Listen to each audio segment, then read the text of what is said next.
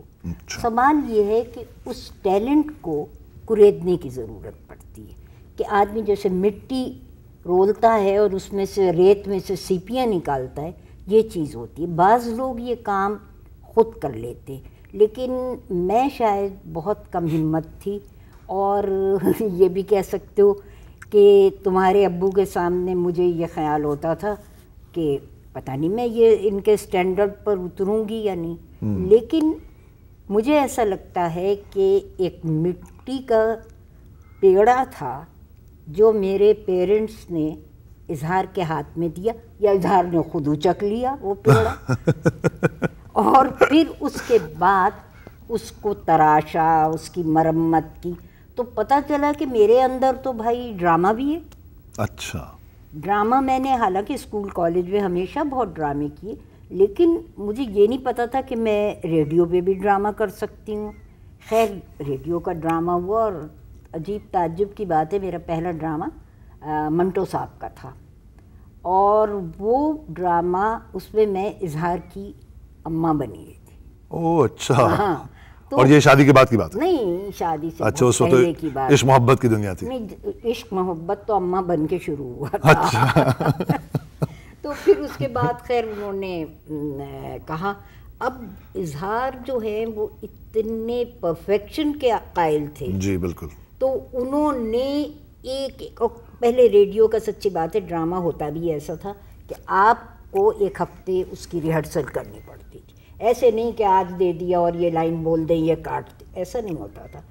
اور جو اظہار نے وہ ٹونز بتائیں اس ڈرامے کی, تو میں وہ بتاتے جاتے تھے, ایک ہفتے بتائیں, اور میں یہ سمجھتی تھی, مجھے ایسا لگتا تھا کہ یہ جو کچھ بتا رہے ہیں یہ تو میرے دل میں موجود ہے, صرف نکالنے کی بات ہے.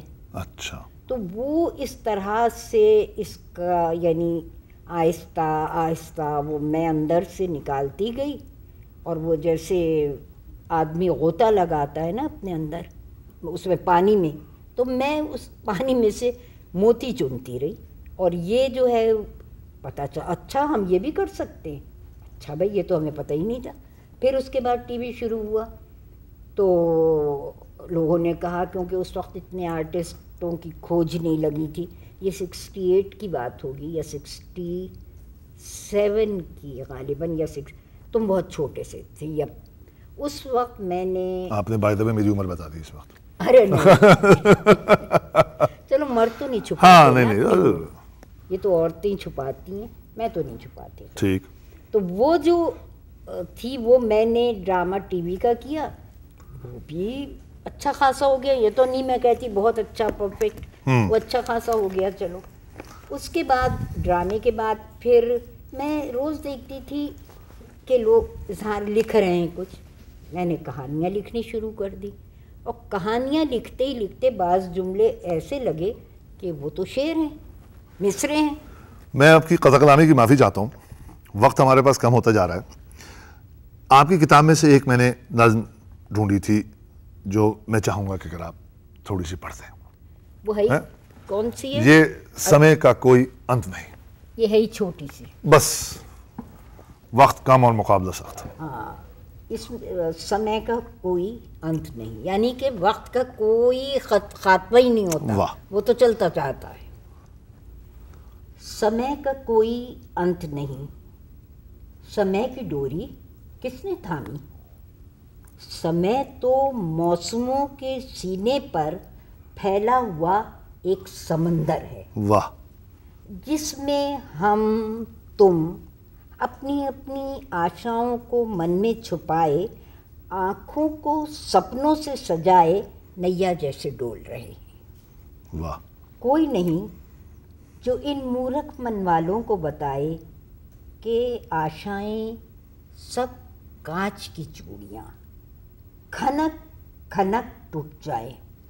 سپنے سارے دھنک کے رنگ, ہوا چلے اڑ جائے. واہ واہ واہ واہ. اس جیون ساگر میں کوئی نہیں جو سچ مچ ایک دوجے کا پتوار بنے. کڑوا سچ بس اتنا ہے کہ ہم سب اپنے من میں تنہا ہیں. تنہائی کے ڈر سے ہم سب اس کا اصل روپ چھپائے, رشتے بندھن کا بہروپ بھرے اپنا اپنا جیون بتا دیتے. واہ واہ. خواتین حضرات, یہ اچھا اب وقت ہمیں پابندی ہو گئی ہے, اور حالانکہ وقت کا کوئی سیما نہیں, لیکن مجبور ہیں اور فلاح کے کچھ کہہ بھی نہیں سکتے. میں اس موقع پہ خواتین حضرات آپ لوگوں سے گزارش کروں گا کہ کبھی موقع ملے تو ہمیں کال کیجئے یا اسٹوڈیو میں آئیے جو بھی, اور اس کتاب کو ضرور پڑھیں. اور ایسے لوگوں کو میری گزارش ہوگی کہ ہمیں رجوع کریں, رابطہ کریں ہم سے, تاکہ جو شخص کسی بھی قسم کا سمندر اپنے اندر لے کے بیٹھا ہے وہ باہر آئے. خواتین حضرات, سبطین کاظمی آپ سے اجازت چاہتے ہیں. خدا حافظ.